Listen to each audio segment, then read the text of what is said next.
O que eu não respeito é defensor de bandido, de miliciano, de quadrilheiro, é destruidor do Congresso Nacional, destruidor do Supremo, destruidor do Palácio do Planalto, tentativa de golpe de Estado, é isso que eu não respeito. E eu acho que o senhor não cometeu esses erros, eu acho que não. Diz que combate criminoso, quadrilheiro, e eu quero dizer que eu também combato, e justamente por isso faço oposição ao PT, que é o partido do Petrolão, é o partido do Mensalão. Ele diz que acha que eu não sou criminoso, pois eu tenho certeza que ele cometeu o crime de responsabilidade ao faltar 2 vezes na Comissão de Segurança Pública e, portanto, não posso dizer o mesmo sobre o ministro Flávio Dino. Independentemente desse Congresso ter votado ou não o orçamento, a proposta já foi enviada e a proposta do governo vem com corte. O orçamento previsto para o próximo ano é exatamente o mesmo orçamento nominal previsto para este ano. Vossa Excelência deveria conhecer a dinâmica do orçamento e saber que se não houve aumento nominal, houve queda real. Esse é o primeiro esclarecimento a ser feito. E o segundo esclarecimento a ser feito, para que não se cometam injustiças, nem de um lado nem de outro,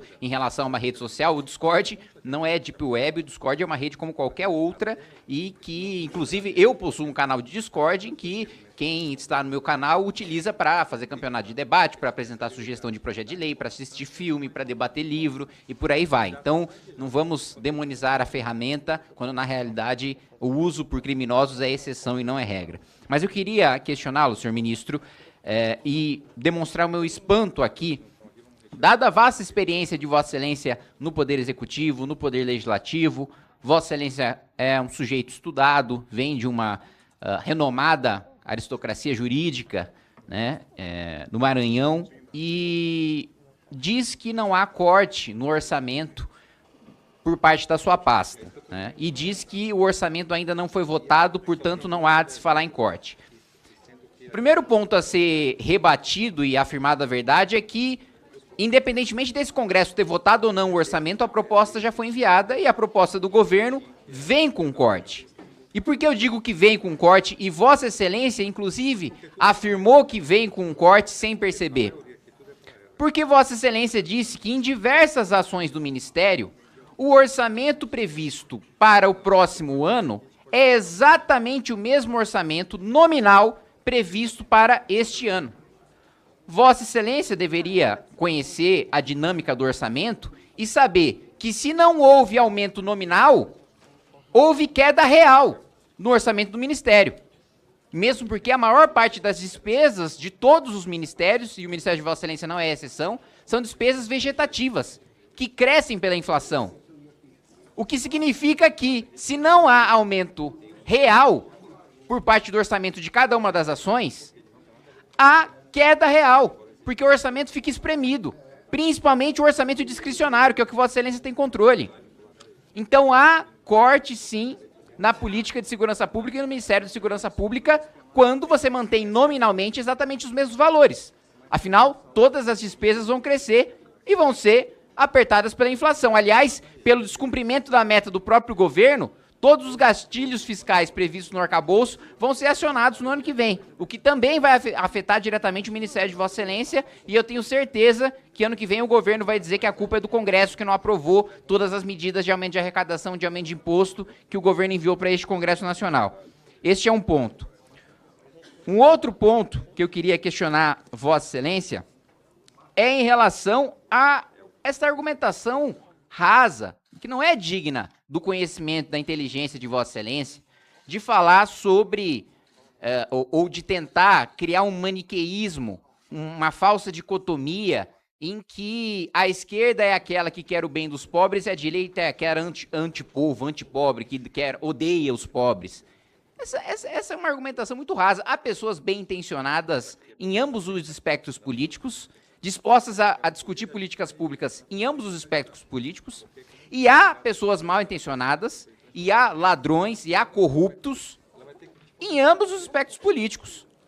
Dizer que por ser de direito você odeia pobre é diminuir o debate, é apequenar o debate, é criar um espantalho, criar um monstro, criar um demônio para ser combatido, porque não se consegue rebater a ideologia real no campo da argumentação. Queria primeiro escutar os questionamentos. Bem, sobre o Discord, eu quero esclarecer, obviamente, que nós respeitamos todas as plataformas, tanto é que nós reunimos com todas, inclusive com a Discord. O que eu estava dizendo mediante a sua representação nos Estados Unidos. O que eu estava dizendo à deputada Carla é que o projeto está alinhado com o artigo 21 do Marco Civil da Internet, que é a lei votada nesse Congresso. Então, não se trata de censura, isso é outra ficção. Artigo 21 do Marco Civil da Internet. É isso que nós estamos defendendo. Se o Congresso vai aprovar ou não, bom, nós estamos defendendo. A senhora certamente sabe que há situações que são irreversíveis. Então, uma análise de risco, uma prevenção é necessária. Por exemplo, um ataque em escola, um suicídio, um homicídio. Essa é a razão de nós defendermos que o artigo 21 do Marco Civil, que é a lei votada em 2015, 14, não é nada a ver com censura. Tanto é que a União Europeia faz isso, e certamente a senhora não vai defender que a União Europeia é uma espécie de instância da censura mundial. Então, deputado Kim, não há essa estigmatização, discórdia, nada desse tipo. Em relação ao orçamento, deputado, eu sugiro ao senhor que, eu sei que é um deputado que tenta estudar as matérias e tudo, olhar a série histórica.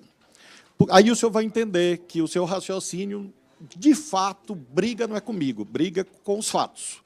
Porque eu exemplifiquei aqui. Ano passado, para esse ano, houve um aumento de 17% na dotação de segurança. 17% é mais do que a inflação. Então, se você olha a série histórica do governo passado, 2022, para o nosso governo, há aumento real. E, graças a Deus, que inspira o presidente Lula e a nossa equipe econômica, a inflação desse ano é muito menor do que a inflação do governo anterior. Então, eu vi a deputada Carla enaltecendo, que é um direito dela, claro, mas quem julga os políticos não sou eu, não é a senhora. O presidente que a senhora defende foi julgado e perdeu. Então, esse julgamento prevalece sobre qualquer discurso. Em relação, finalmente, duas respostas apenas. Uma em relação à cadeia de custódia. Deputada, eu não faço parte de cadeia de custódia, porque eu não sou autoridade policial, eu não sou do Ministério Público, eu não sou juiz.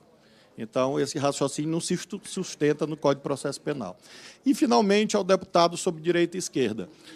Eu vou sugerir ao senhor que leia um livro chamado Direita e Esquerda, Norberto Bobbio, um dos maiores filósofos e cientistas da humanidade, que o senhor vai de concordar que não é um homem raso. Obrigada. Deputado Kim, para o restante do seu tempo.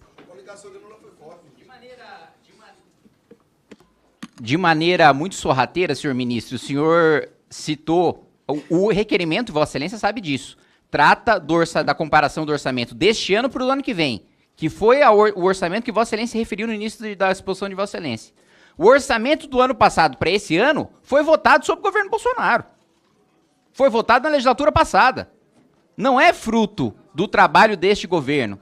Aliás, não é fruto, para ser muito sincero, nem do trabalho do governo passado, foi fruto do trabalho do parlamento. E isso não teve nenhum dedo em nenhuma ação do Ministério de Vossa Excelência ou do governo Lula, porque foi na legislatura passada. Vossa Excelência está falando do orçamento de 2022 para 2023, quando eu estou falando sobre o orçamento de 2023 para 2024. E Vossa Excelência sabe disso, tanto que falou sobre o orçamento de 23 para 24 na exposição inicial de Vossa Excelência. Mas sabe que não há como se rebater o fato de que há queda real, sim, no combate ao crime organizado e no Ministério de Vossa Excelência. É fato, há queda real. Vossa Excelência mesmo afirmou isso no início de vossa apresentação, quando citou o mesmo valor nominal. Para além disso, senhor ministro, é importante ressaltar que Vossa Excelência reforça o discurso de que a direita odeia pobres e por aí vai, quando o governo de Vossa Excelência impõe uma taxa sobre compras de mais pobres em 92%, enquanto ministros do governo acumulam cargos e têm supersalários de mais de R$72 mil por mês. Aí fica fácil dizer que é a direita que odeia pobre, quando você, na realidade, está institucionalmente saqueando o bolso do mais pobre nas compras que eles fazem online, enquanto ministros do governo acumulam ilegalmente super salários. Eu, inclusive, já ingressei com ações e obtive liminares, afastando membros do governo que hoje recebem super salários acima do teto. Deputado, quando vim aqui, eu me referi ao requerimento. Está aqui o requerimento, que é a pauta. O requerimento diz assim: o seu governo, o meu, força de expressão, claro, eu não sou dono do governo, antes que me convoquem de novo para explicar isso, vai cortar mais de 708 milhões da verba para combate à criminalidade. Isto aqui é falso, é mentiroso. Eu disse e reitero, não tem amparo nos fatos. Em relação a esse tema direita-esquerda, como eu lhe disse, eu tenho muitos amigos na direita. Governei, inclusive, com pessoas de direita, numa frente amplíssima, que fez um trabalho sério, honrado no Maranhão. Então, não é uma questão de preconceito, é uma questão de concepção. Eu respeito todas as concepções. O que eu não respeito é defensor de bandido, de miliciano, de quadrilheiro, é destruidor do Congresso Nacional, destruidor do Supremo, destruidor do Palácio do Planalto, tentativa de golpe de Estado, é isso que eu não respeito. E eu acho que o senhor não cometeu esses erros. Eu acho que não. Espero em Deus que o senhor não tenha cometido. Obrigada. Passa a palavra ao deputado Kim Kataguiri. Senhora presidente, eu quero muito rapidamente aqui lamentar que o ministro Flávio Dino mentiu em relação ao orçamento, teve sua mentira desmascarada aqui. Diz que combate criminoso, quadrilheiro, e eu quero dizer que eu também combato, e justamente por isso faço oposição ao PT, que é o partido do Petrolão, é o partido do Mensalão, é o partido que tem o parlamentar acusado pela Polícia Civil de São Paulo de ter o seu líder da Câmara com ligação com o PCC e de mandar matar um assessor. É um partido que teve também um vereador que tentou matar a facadas um jornalista, e justamente por isso que eu faço oposição ao ministro Flávio Dino e ao seu governo. Ele diz que acha que eu não sou criminoso, pois eu tenho certeza que ele cometeu o crime de responsabilidade ao faltar 2 vezes na Comissão de Segurança Pública e, portanto, não posso dizer o mesmo sobre o ministro Flávio Dino. Agora, sobre um requerimento aprovado, que é a vinda do ministro Haddad, que eu apresentei aqui no âmbito dessa comissão de fiscalização para explicar sobre a taxação de 92% nas compras dos mais pobres. Acho fundamental que a gente tenha aprovado, né, essa vinda do ministro para cá e que haja, né, o compromisso do governo se esforçar para que o ministro esteja aqui numa data disponível em dezembro, justamente porque isso é o que tem penalizado hoje o trabalhador mais pobre, né? Quando as compras estavam dando um pouquinho de fôlego para o consumo das famílias mais pobres, o governo decide criar o programa Remessa Conforme e taxar em até 92% compras que, inclusive, por lei, deveriam ser isentas de toda e qualquer tributação, como foram durante os últimos 30, 40 anos, e agora o governo Lula muda essa política de 30, de 40 anos de isenção para taxar a compra de mais pobres, enquanto a gente tem, né, cotação de avião, né, presidencial de 400 milhões de reais com cama de casal para o presidente Lula viajar com a Janja, enquanto a gente tem compra sem licitação de imóveis de luxo para o Palácio da Alvorada, enquanto a gente tem ministros recebendo mais de 70 mil reais, acumulando cargos em conselhos com o salário de ministro e ainda dizendo que é a iniciativa privada que possui, né, as ganas do lucro e do capitalismo, quando os próprios ministros utilizam o dinheiro dos mais pobres para fazer parte do 1% mais rico da população, que recebe mais de 30 mil reais por mês. Essas eram as minhas colocações, senhora presidente. Quero agradecer a todos os colegas e a Vossa Excelência.